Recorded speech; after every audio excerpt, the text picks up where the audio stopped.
Yeah,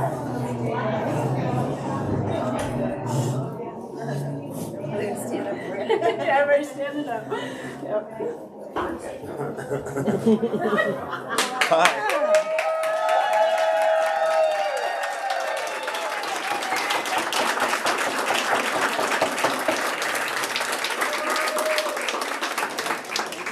Dear, you got there's a seat right up there for you. That chair right up there.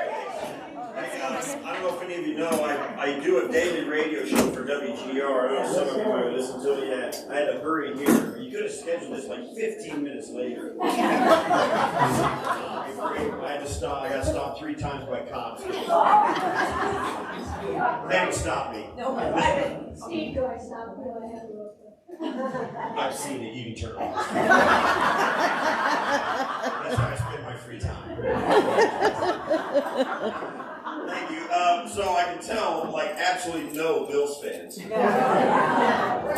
Chiefs fans or something like that. I gotta be honest with you, I grew up in, my wife and I both grew up in Kansas. Her dad was a Navy flight officer and retired there. My dad was a minister, and we grew up there. And I grew up a Chiefs fan back in the 60s, 70s. I was born, I just had my birthday. Just turned 62. And so I grew up in Kansas as a Chiefs fan, and then went to college, junior college, community college. Then I went to University of Northwestern University, and then got drafted by the Houston Oilers, which some of you may know, used to be the Tennessee Titans used to be the Houston Oilers, right?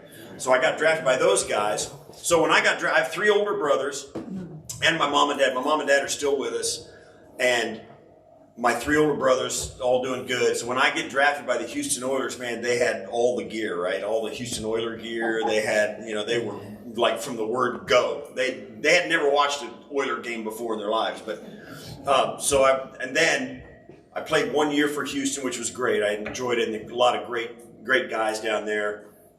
Wonderful experience in Houston. And then midway through my 2nd year in the NFL, through a series of events, I got picked up off a waiver wire. The Oilers were going to waive me for 24 hours, bring me back and play because of the way the rules were then. It was a roster move, and they didn't want to let me go, but they did for 24 hours just so that they could fulfill a requirement of the league, right? For the rule. Well, in that 24 hours, Marv Levy had gotten the job here in Buffalo, and here I went. They picked me up like out of the blue. I didn't even know Marv was the coach in Buffalo, right? I did, because he only got the job on Monday, and this happened on a Thursday night. Wow! Right? He'd been on the job 4 days. So they picked me up, and the reason I'm telling you this story is so they picked me up. They picked me up, and I get to Buffalo on Saturday and play on Sunday. The Saturday I land in Buffalo, and by Sunday, all the Oiler gear that my family had was in the garbage, and they bought all Bills stuff. Yeah, the loyalty runs deep, right? Until the logo changes, right? Yeah. So that's what I've been in. My wife and we've been in Buffalo. 38 years. It'll be 39 years, I think, in November 8th. And we came here. We had been married 4 months, and then we got here, and then within a year of arriving here, we had our first child, and then 4 more after that. And our last child just got married this last September. So they're all 5 married, and I'd show you the video, but yesterday my wife had a birthday dinner for me with our local, we have 2 sons that are local, we have 4 boys and a girl, and our local boys came over with wives and kids, and I had 7 grandkids singing happy birthday to me. So after moving here overnight 38 years ago, here we are, So it was pretty cool. And so I've been in the building in Buffalo at the stadium for that amount of time, and it's been a wonderful experience. I had a chance to have dinner with Marv this last fall. Saw him and got a chance to talk with him and sit down with him for a minute. Great to see him. He's doing absolutely beautifully. I'll tell you a secret. Don't tell anybody. But my buddy Jim Kelly, Jim's in is planning a 100th birthday party for Marv at the Hall of Fame next year. Yeah, they got to get it go right. So it's in not 24, in 25, in August of 25. So Jim's planning that. They're already planning because we were laughing. You live 100 years, it's something, right? I mean, we understand it better than anybody, right? So the thing that makes Marv, he's lived 100 years and he remembers all of it, right? So he's a pretty special guy, and so that's been a huge gift for my wife and I and our family to get to know a lot of people like Marv and Jim and Thurman Thomas and Bruce Smith and Andre Reed and all the guys I played with. I have a text loop with my former teammates. There's 8 of us, I think, in the loop, and I label it the 5 presidents, because they're the like the Mount Rushmore of the club. So we text almost every day. There's somebody chiming in on it, So they're all doing great, and it's been a gift. So I hung around. I got here after playing a year and a half in Houston, and then got to Buffalo and played 11 and a half here. So a total of 13 years, and I was part of all those great teams. And right after I finished playing, I got into broadcasting with CBS Sports. The guys who did the Masters yesterday, I don't know if any of you are golf fans. The Masters golf tournament is done by a lot of guys I worked with at CBS. Jim Nance is a friend of mine. Andrew Catalon, who you'll see chiming in on that. I don't know yet, but I think my friend Andrew Catalon, who does the Bills preseason games with me on TV, Andrew, I think he may go to where Vern Lundquist just vacated yesterday. I think Andrew might go to the 16. I'm going to ask him if he is. I don't know if anybody's standing in line for that job, but I think Andrew's going to do it. And I'll say this too about Vern Lundquist. I did know those guys in CBS really. They're wonderful people, and I love working for that company.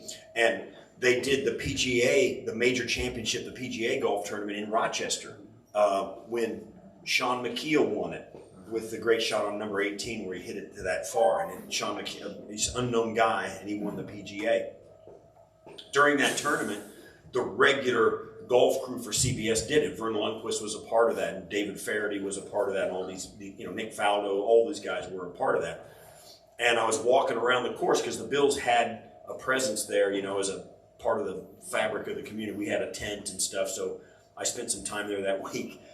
And I was walking up number 15 at Oak Hill, which is a short par 4 that guys drive the ball to, and it's late in the round. It's kind of exciting. And I walk up, and there's a platform there covered. It's just like the ones you see at the Augusta, where it's covered. It's a little house on a pole, and you can't really see in there.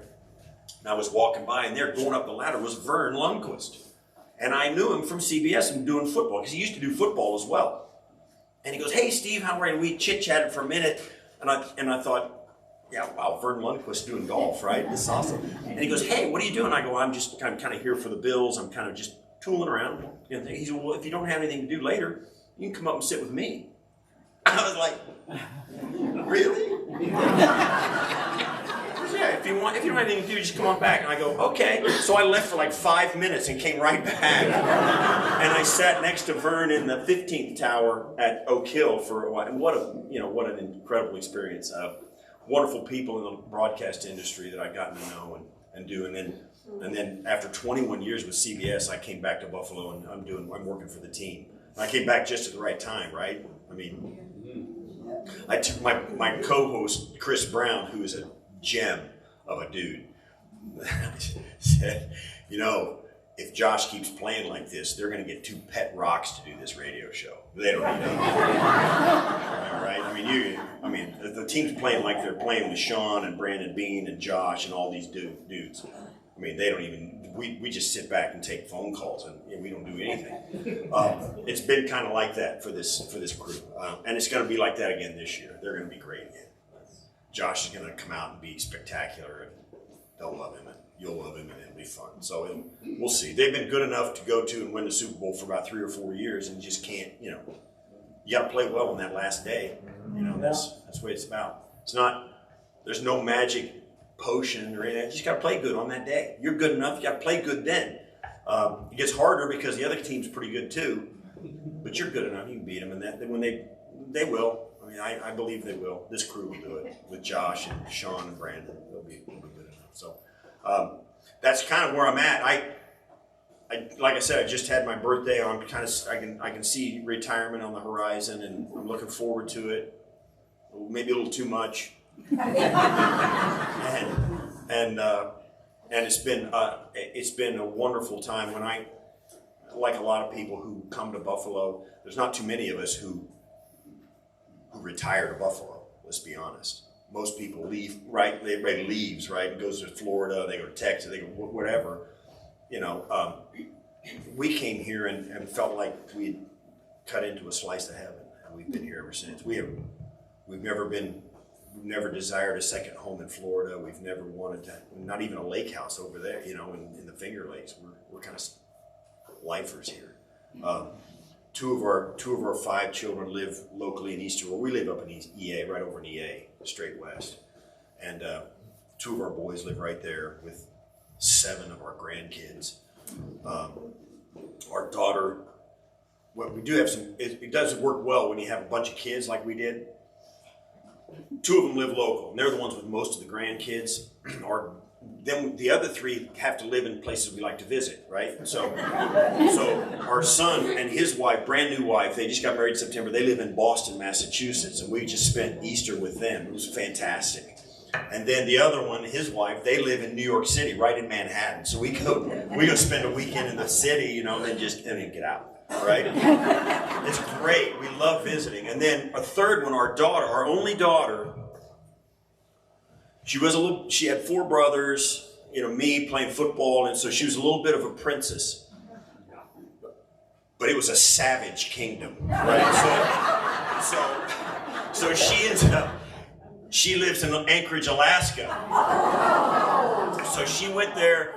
I got to tell you, our sons are good. They're great. I love them. But I got to tell you about my daughter. She goes to Cortland State University here in New York State and graduated in 3 years. So she's my favorite. Because I had to write the checks for the 4th year, right?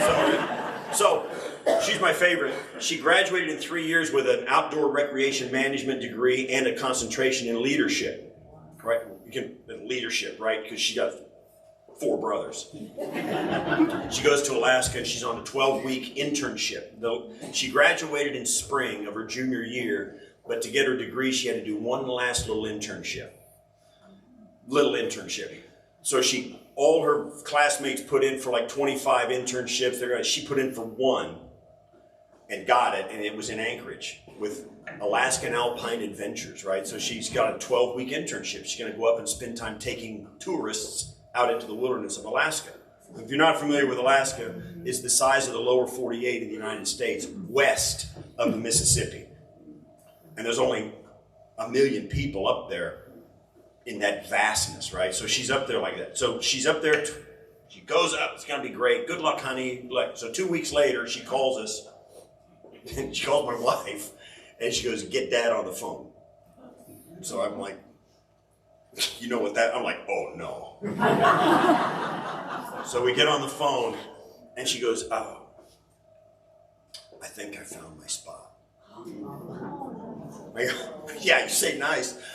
I was like, we're like, seriously? She goes, yeah, I think I'm going to stay. This is my, like 2 weeks. So my wife immediately said, who's the guy? She said, no, there's no guy. He goes, it's not a person, it's people. These are my people up here. And she's right. It's young, adventurous, flannel-wearing, baseball hat, boot-wearing people who are outdoorsy. Let's go, fish, hunt, canoe, let's go. And that's her people. And so she's been up there for 13 years and married a native guy up there. His dad was an oil field worker. His grandparents were military guys, and he grew up there. And he has 4 siblings, just like she does, and great family. So she's been up there now. That's the place we like to summer, you know, if we're gonna go somewhere. So, but I tease people, we're a little bit like a mushroom cloud. We came into Buffalo and all of a sudden we just, you know, we're everywhere.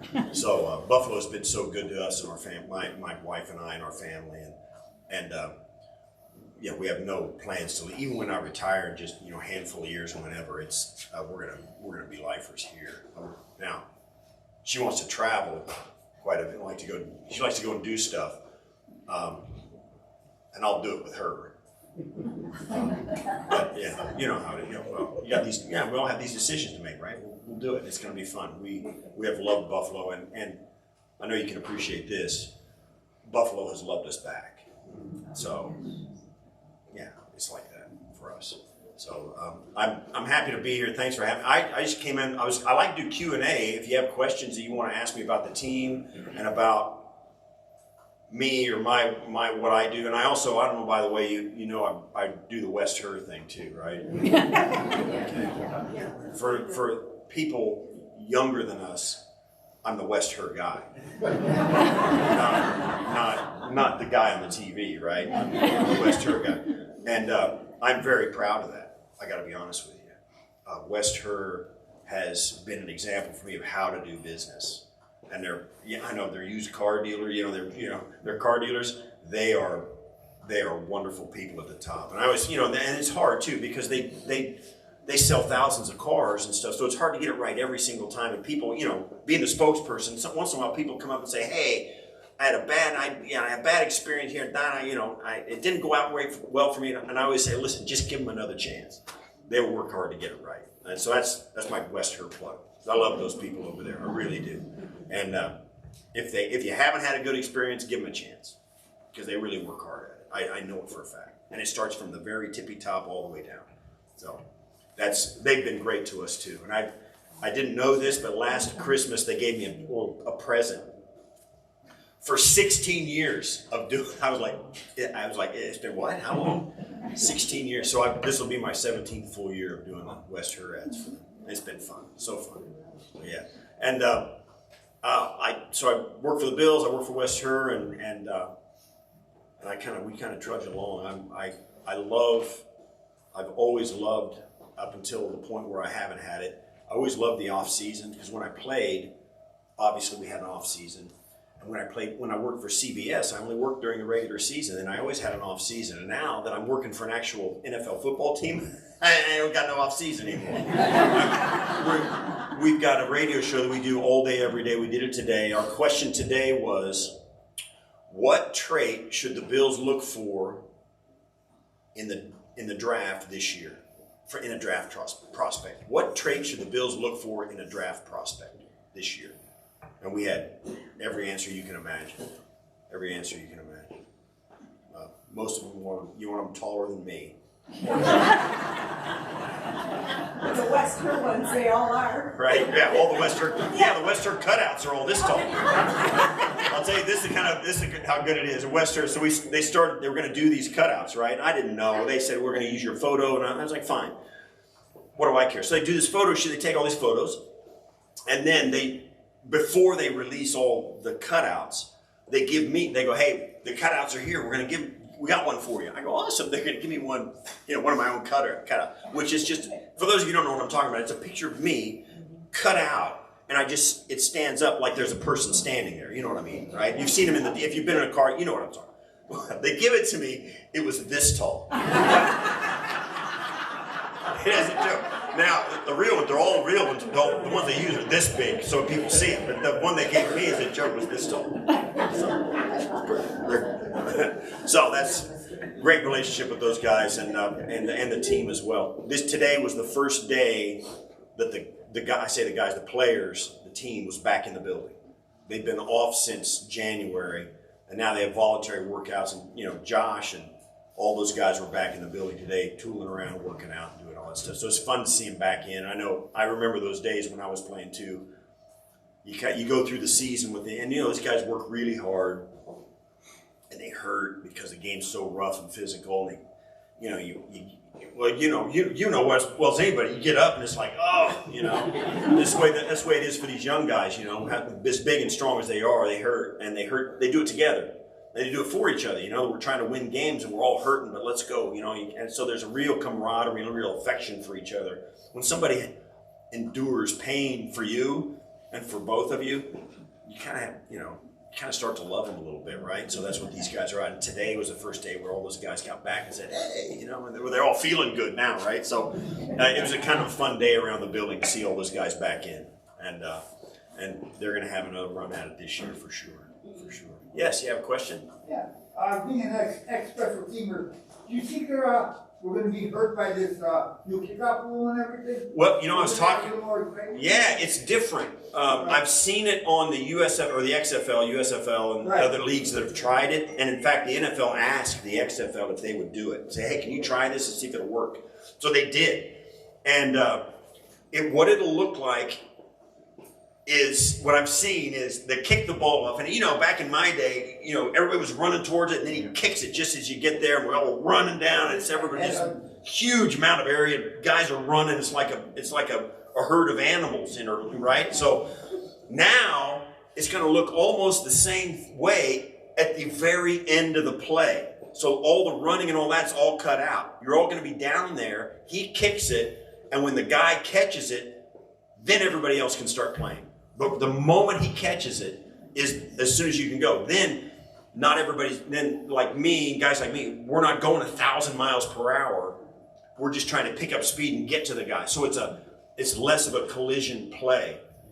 And obviously the obvious reasons for that was, you know, in my day, we were running one direction and those guys were running the other direction, and nobody was trying to avoid each other.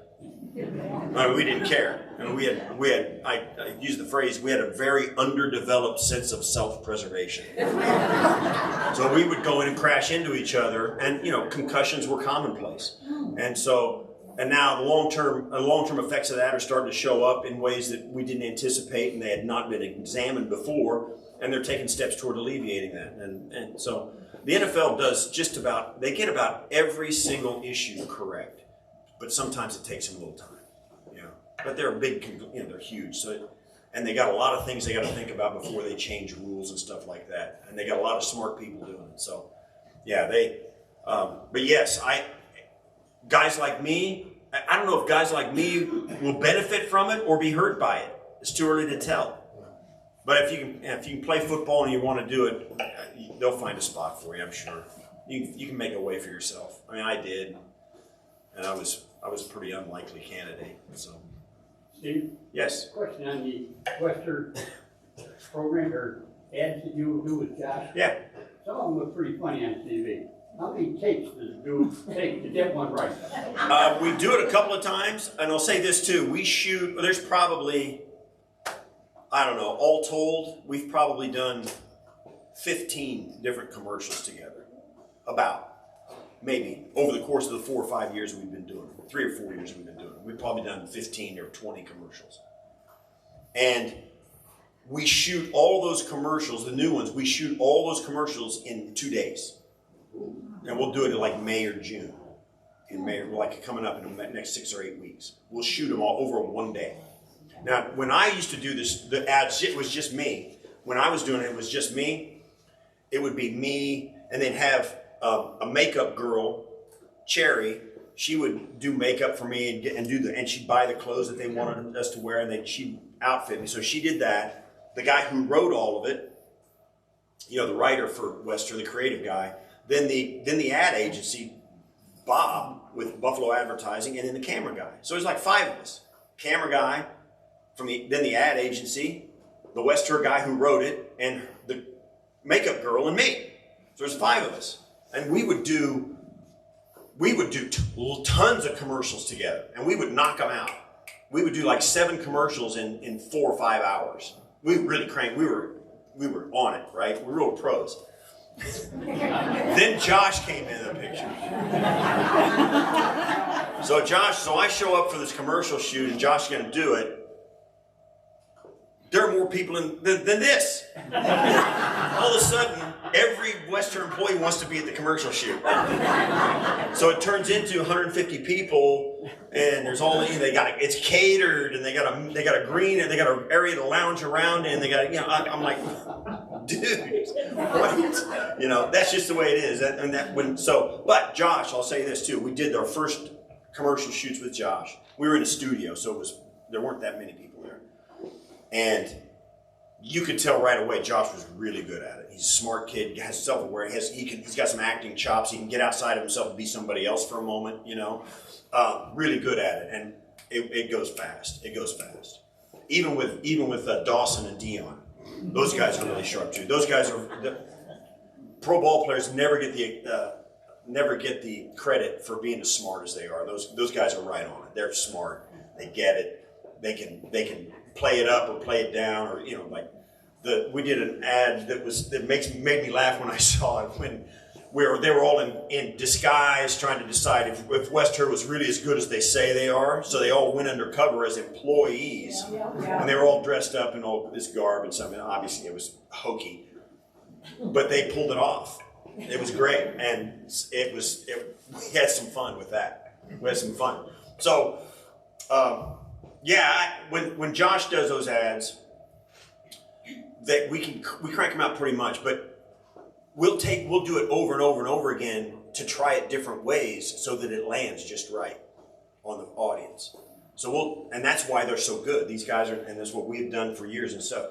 You got to be good enough to try it and just do a subtle difference so that you can understand it just lands differently. Like if they play it up and they kind of go over the top and it sounds funny and everything, but you try it a little bit differently, it feels different when you see it, and they go for that. And we'll do it a couple of different ways in order to make it land exactly like it should to sell cars, and to like the company, right? So they're very good at it. The Buffalo Advertising guy, Bob Stahura, and Steve Briscoe, who writes it. Now, Steve Briscoe, you might not recognize that name. I'll bet you do. I bet you know what I'm talking about. You remember the Value Home Centers, you know, those stores? Remember how they used to have an ad where they had the dancing value guy? That's him. That's him. The dancing value guy is the guy that writes all my commercials. We're close friends.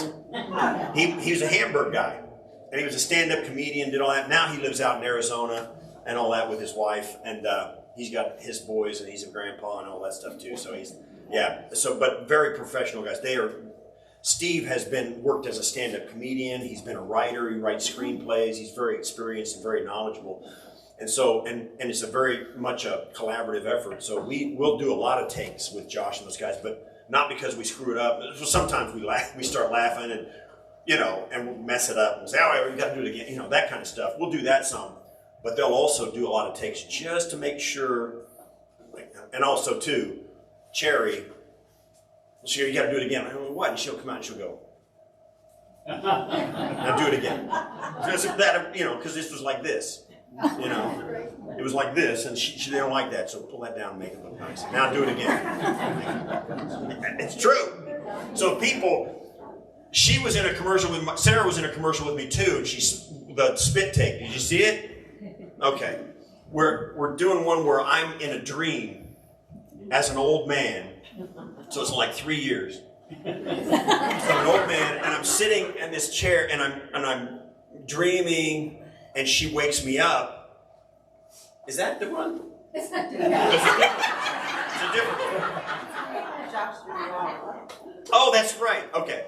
So the first one we ever did, Josh says go long, and I go long, and I go back and I catch it, and with effect I go really fast. And Josh is like, wow, you're fast. You ever think about not doing the car thing and being an athlete? You know, like right there, like he didn't know me. Then they did another one where he says go long, and he goes go long, and I go okay, sure, and I take off, and he goes I wonder how far he didn't throw it, right? And then they're talking, and then and it was when Harrison Phillips was here, and they're still standing there. And the next shot is me and my wife in our backyard, and I go, do you think he knows I'm not coming back? And she laughs and spits water out on me. So we did that a couple of times too. So hilarious stuff. It's fun to do. The company's great, and it's fun. You know, anytime you do something professionally and you work with real pros, it's a lot more fun. It's a lot more fun. A lot more fun. Yeah. So tell us about some of your achievements. I've been telling you about my wife and kids for an hour.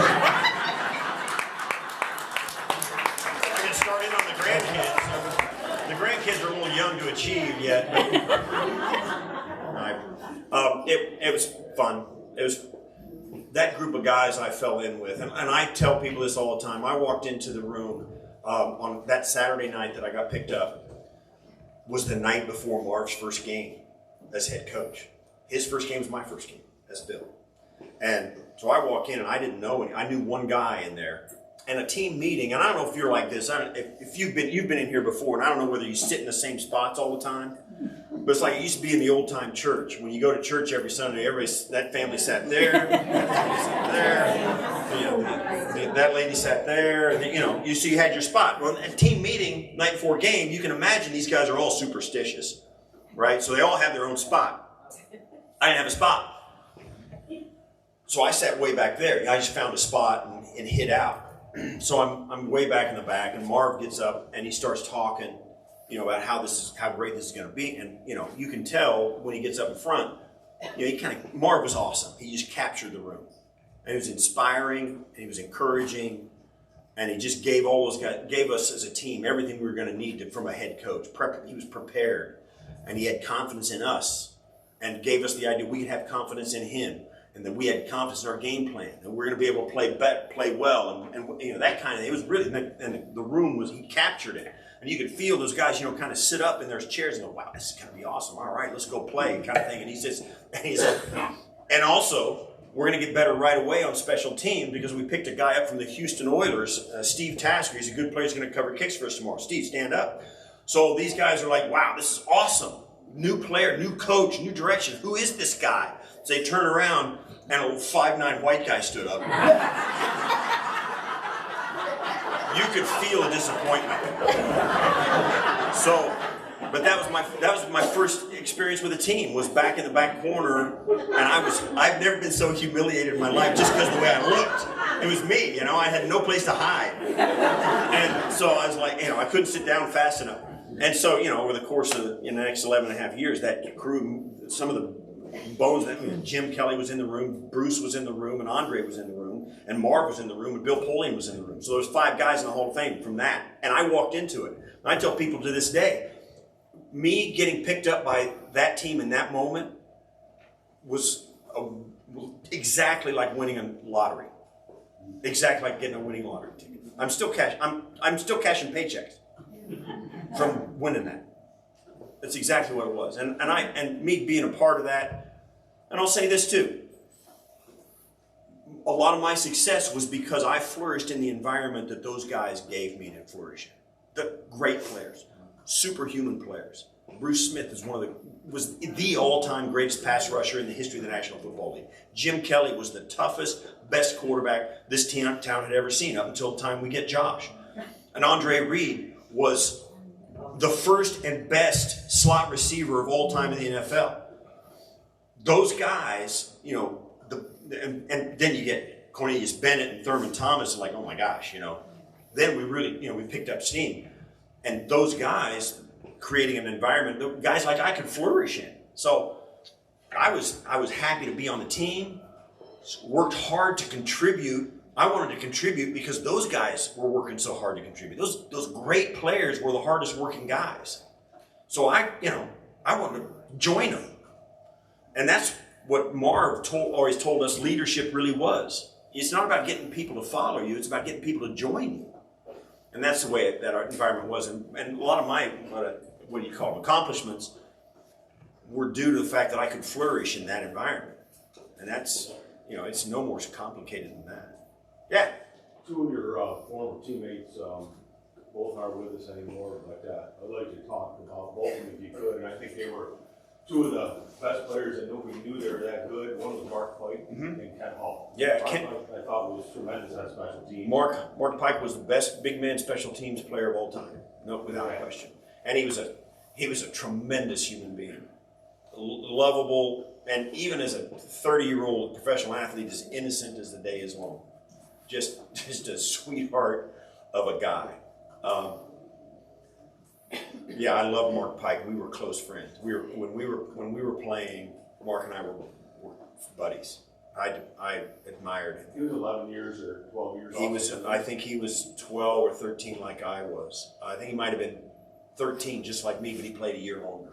He played a year after I got out, but he came in. My second year when I came to Buffalo was his first year, I think. And so we played a decade of football together, 11 years, just the two of us as special teams guys. So I knew him intimately, him and his wife Sharon, his two sons, his daughter. And you would have been touched by the guys who showed up at Mark's funeral a few years ago when he passed. He was well loved and respected, no question about it. And Kent Hull was, I don't even know where to begin. Every guy in our locker room revered him. He was wise beyond his years. He was very intelligent. He was a great player. He was tough as nails. He was tough as nails. And he passed away all too soon. And those guys are the kind of quality of guy that if you're lucky enough to do something of that nature, you get to rub up against. You know, you get to be a friend to, you get to be a coworker, you get to be a teammate, and to earn their respect and love them too. I mean, they were tremendous guys, and you're right. They died all too soon. Kent of liver cancer, and Mark of cancer as well. Got them both, and then the coach who coached myself and Mark Pike for 11 years, Bruce DeHaven, also passed away of colon cancer, prostate cancer. It took him as well early in life. So, well, life's hard and it's long, and you lose friends along the way. But yeah, those three guys are certainly guys I miss and think about. Yeah, thank you for mentioning them. Yes. Speaking of cancer in life, how is Jim doing? Jim's doing great. People ask me about him all the time, and so, I hadn't heard, and people asked me about him, and I said, well, I should touch base with him, see how he is doing, so I have an answer for people, because they always ask me how Jim's doing. So I called, I got his wife, Jill. I go, Jill, how's Jim doing? Where is he at? How's he doing? She's always off hunting. So he's doing fine. He's doing good. Now, he's had his ups and downs. He had an ankle replaced. That didn't go well. Had to have it re-replaced. And that was a couple of years ago, but now he's up and about and around. And he has a tailgate party every home game at the stadium. I see him there every week, every home game. He's doing great. He's doing very well. He's still cancer-free, although, he gets checked.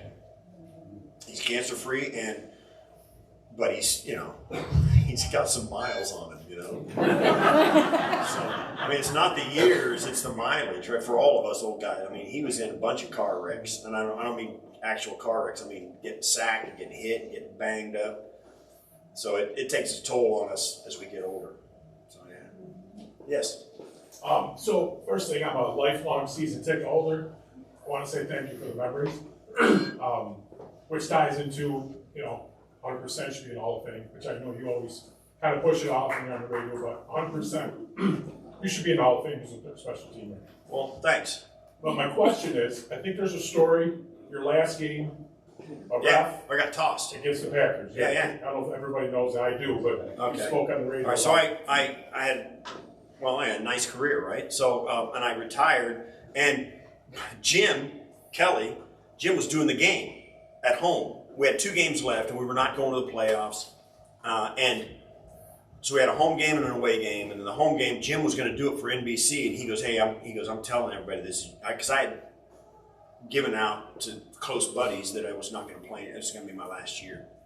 And Jim goes, I'm going to say it on the air that it's going to be your last game. I'm going, Jim, you got to let me announce it, right? I mean, you can't do it for me, right? So I said, okay. So I said, on Saturday or Friday or whenever that week, my wife and family, we came up and we had a press conference, and I announced that this was going to be my last home game, and at the end of the season I was going to retire. 2 games left. Game goes off without a hitch. And then the next week we're practicing, getting ready for it, and my, all the teammates are going, man, you're calling it quits. I'm done. It's going to be great. I'm going to go out this last game against the Green Bay Packers in Lambeau Field, and it's going to be it for me. And so they were laughing about, how you gonna go out? No, we get that. And I said, no, I'm just, just play the game, try and win, let's go. We get in there and the play happens, the game starts, I go out and, Jim, Bruce Thurman, those guys, all the captains, they don't go out for the coin toss. I'm by myself in Lambeau Field going out for the coin toss against Brett Favre and Reggie White and Travis Jervey and, Chris Jennings, all the great Packers of the day that had just won the Super Bowl the year before. I'm tossing the coin with them. And all those guys come out and Brett Favre gives me a, Reggie White goes, oh yeah, give me a hug. They're congratulate, great career. Awesome, that's the way to go out. All 7 officials shake my hand, say it's been an honor, it's been great. It was really nice. It was really nice. Better than I deserved, really. I mean, so I call the coin flip and I called heads, it was tails, or I called tails, it was heads. It don't matter. Heads, they say heads you're dead or tails never fail. I called it and I lost. So they take the ball, because this is before you could defer, right? So they take the ball. We go on defense. We kick off. I cover the kick. They go 1, 2, 3 and out. And they're going to punt. I'm the punt returner.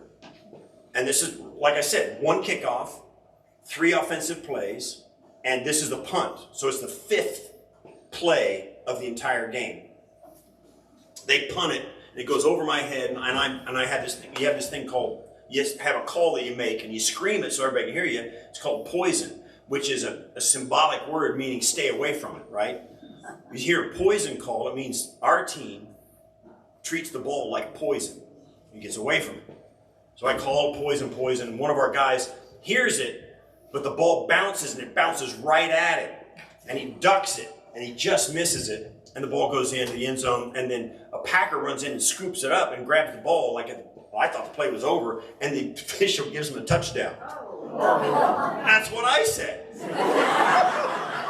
So I'm like, no, they didn't. It didn't hit our guy. What are you talking about? You can't. And they couldn't. Back then, I think there was replay, but the replay, they did it on their own, they didn't stop the game or anything. But the officials knew it was going to be close, so they were kind of hem-hawing around, taking their time, spotting the ball and all this, so they'd give them a chance to at least look at it, because they knew it was a big play. And they showed the play on the screen in the stadium, and I'm walking